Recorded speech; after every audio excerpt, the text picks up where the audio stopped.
Kashmir news میں ایک بار پھر آپ کا خیر مقدم ہے۔ کشمیر کا مشہور پل زیرو برج ان دنوں خستہ حالت میں ہے۔ انتظامیہ کی لاپرواہی کی وجہ سے اس پل نے اپنی خوبصورتی کھوئی ہے۔ یہ پل سماج مخالف عناصر کا بھی مرکز بنا ہوا ہے۔ پیش ہے سری نگر سے ہمارے چیف رپورٹر پرویز بھٹ کی یہ رپورٹ۔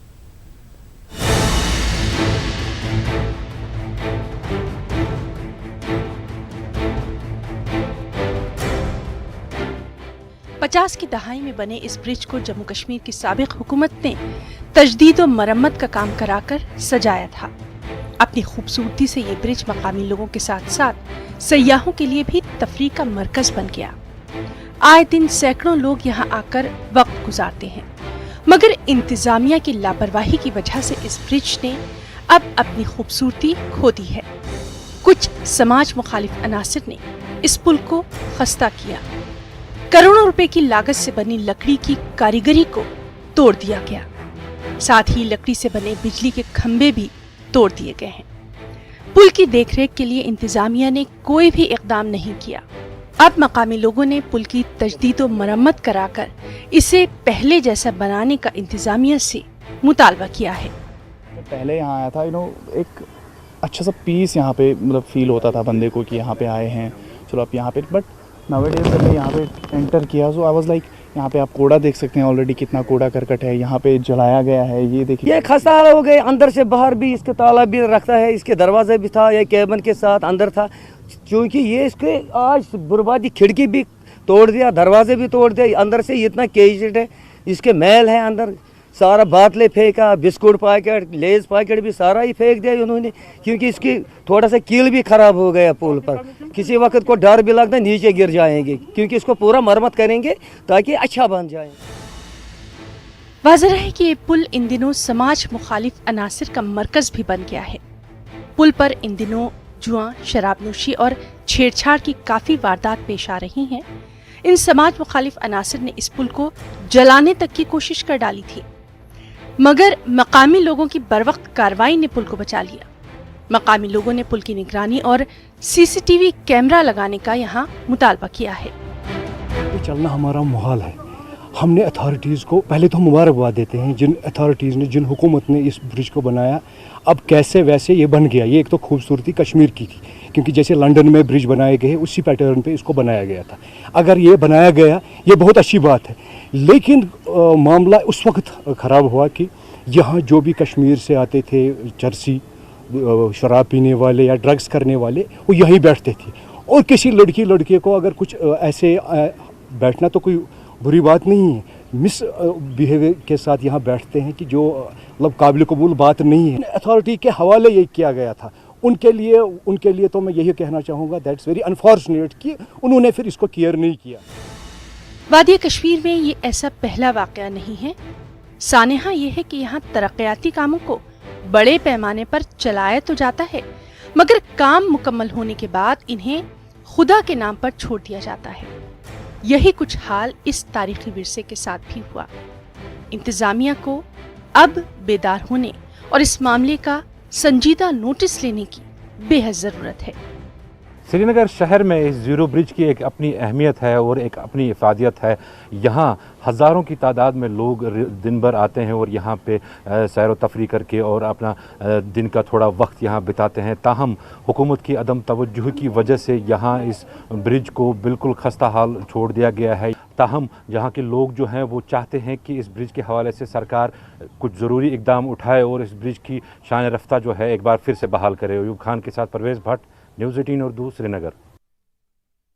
ڈاکٹر عزیز حاجنی نے جموں کشمیر کی دو نامور ادبی شخصیات فدا راجوری اور این ڈی شرما کے انتقال پر گہرے رنج و غم کا اظہار کیا ہے۔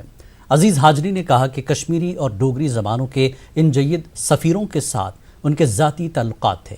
عزیز حاجنی نے اپنے تعزیتی پیام میں دونوں مرحومین کی ادبی خدمات کو یاد کیا۔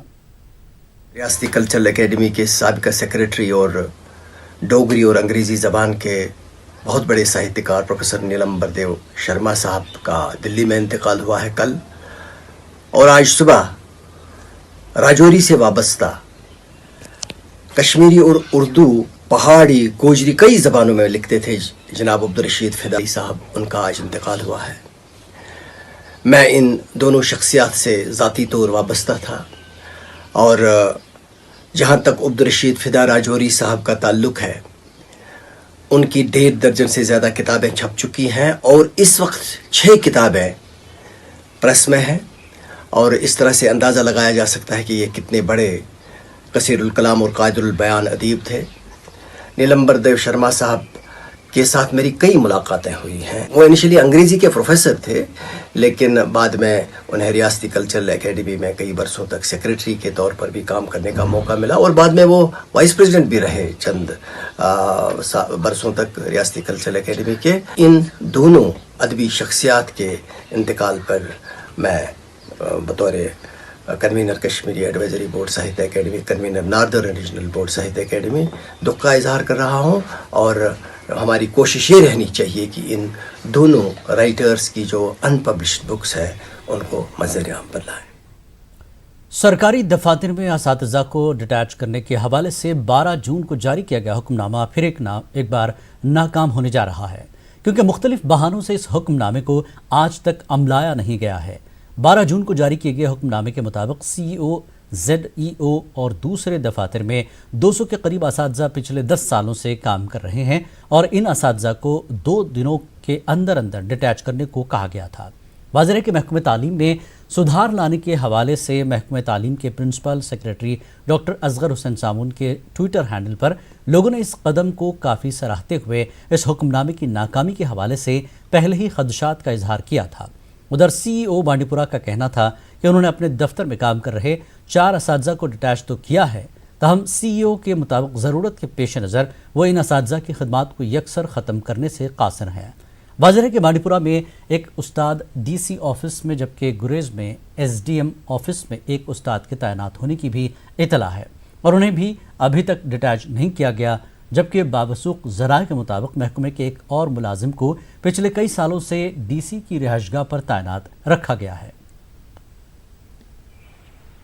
ऑर्डर आया इनको डिटैच करने का, हमने डिटैच भी कर दिए हैं, यहाँ से हमने रिलीव कर दिया है उनको, लेकिन फिर भी क्योंकि अभी स्कूल्स बंद हैं, मैं अगर अपनी बात कहूँ रिलीव करने के साथ साथ क्योंकि अभी गवर्नमेंट की तरफ से हमारे पास कोई अल्टरनेटिव सजेस्ट नहीं हुआ, हम अल्टरनेटिव इन जगहों पर क्या करेंगे। तो अपनी बात अगर मैं कहूँ, मैंने उसी ऑर्डर में डायरेक्टरेट को लिखा भी है, जब तक ना अल्टरनेटिव हमारे डिपार्टमेंट कोई सजेस्ट करेगा तब तक स्कूलों से हम कहेंगे वहाँ से ये काम करें और जब एज एंड व्हेन इनकी सर्विसेज हमें रिक्वायर्ड हों इनको हम तब तक लाएंगे। क्योंकि पेरेंट्स एसोसिएशन जम्मू ने कहा अगर उनके मुतालबात पूरे नहीं किए गए तो वो 29 जून से भूख हड़ताल पर चले जाएंगे। इस बात की जानकारी एसोसिएशन के सदर अमित कपूर ने दी। एक प्रेस कॉन्फ्रेंस के जरिए उन्होंने बताया कि प्राइवेट स्कूलों की बदउनवानियों की वजह से वालिदैन को हिरासा किया जाता है। उन्होंने बताया कि हम एक तो वालिदैन को उनके हुकूक के बारे में आगाह करते हैं और साथ ही स्कूल फीस के नाम पर मची लूट के खिलाफ भी आवाज़ उठा रहे हैं। उन्होंने सवाल किया कि हमारे सियासी लीडरान इस मामले पर बात क्यों नहीं कर रहे हैं। अमित कपूर ने यह भी बताया कि जब उत्तराखंड, हिमाचल प्रदेश और पंजाब वगैरह लॉकडाउन के दौरान फीस माफ़ कर सकती है तो जम्मू कश्मीर में ऐसा क्यों नहीं होगा। मैं उन सब पेरेंट्स को कहना चाहता हूं किसी भी टाइप की कोई भी स्कूल में कोई फीस नहीं देनी। इनके पास एक ही ऑर्डर है सिर्फ ट्यूशन फीस का। वो ट्यूशन फीस का ऑर्डर, ट्यूशन फीस क्यों नहीं देनी? क्योंकि ट्यूशन फीस 5 कंटेंट मिलाकर एक मंथली फीस बनती है। जब हमारे बच्चे घर बैठे हुए, जब हमारे बच्चे स्कूल नहीं जा रहे तो फीस किस बात की? फीसें नहीं माफ की गई तो 29 जून में हम लोग अमरन अनशन पे बैठ जाएंगे प्रेस क्लब जम्मू में। उन सब की जो जिम्मेवारी होगी वो होगी हमारे असगर समून साहब की, जिन्होंने रातों रात अटैचियां लेकर ऑर्डर निकाल दिया। 30 साल कबल मिलिटेंसी के दौरान जहां वादी के जंगलात में बेतहाशा दरख्तों का कटाव अमल में लाया गया था, वहीं जंगलात के कटाव से कश्मीर के कुछ अहम अक़साम के दरख्तों का वजूद ख़त्म हो गया था। ताहम ज़िला पुलवामा के यारवन जंगलात में देवदार के नए पौधे तैयार होने से ये जंगलात एक बार फिर अहम किस्म के इस दरख्त से मालामाल हुआ है। गुज़श्ता कुछ बरसों से इस जंगल में इंसानी मदाखलत पर रोक लगाने से यारवन के इस जंगल की अराजी पर कसीर तादाद में देवदार के पौधे अब छोटे दरख्तों में तब्दील हो गए हैं। महकमे जंगलात के अहदेदारों का मानना है कि उनकी जानिब से पौधों की निगरानी के सबब ही अब ये सरसब्ज जंगलात में तब्दील हो गया है। इतना नया क्रॉप है, बिल्कुल यंग है, इसको प्रोटेक्ट करने की हमारी पूरी कोशिश है। हमारे स्टाफ को ये हिदायत दी गई है शुरू से कि सबसे पहले आप इसको प्रोटेक्ट करने की कोशिश कीजिए। ये जब तक रहेगा हमारा फ्यूचर इसी की वजह से स्टैंड भी रहेगा। इसकी प्रोटेक्शन में हम सबसे ज़्यादा अहमियत दे रहे हैं। इसमें डे नाइट काम करते हैं, तो जिसके नताइज इंशाल्लाह अच्छे आ रहे हैं। तो इंशाल्लाह हम इसी काज के लिए निकले हैं। तो ऊपर जितने भी हमारे अफसर साहिबान हैं वो भी हमें मतलब शान बशान का इस काम में मतलब अंत तक मतलब मेहनत करने की हिदायत देते हैं और साथ दे रहे हैं। शोपियां में कल से बाजार खुल गए हैं। 3 माह बंद रहने के बाद इंतजामिया ने दुकानदारों को मरहलावार दुकानें खोलने की इजाज़त दी है। डीसी शोपियां चौधरी मोहम्मद यासीन ने शेड्यूल जारी करते हुए मुख्तलिफ दुकानों को मरहलावार तरीके से खोलने की हिदायत दी।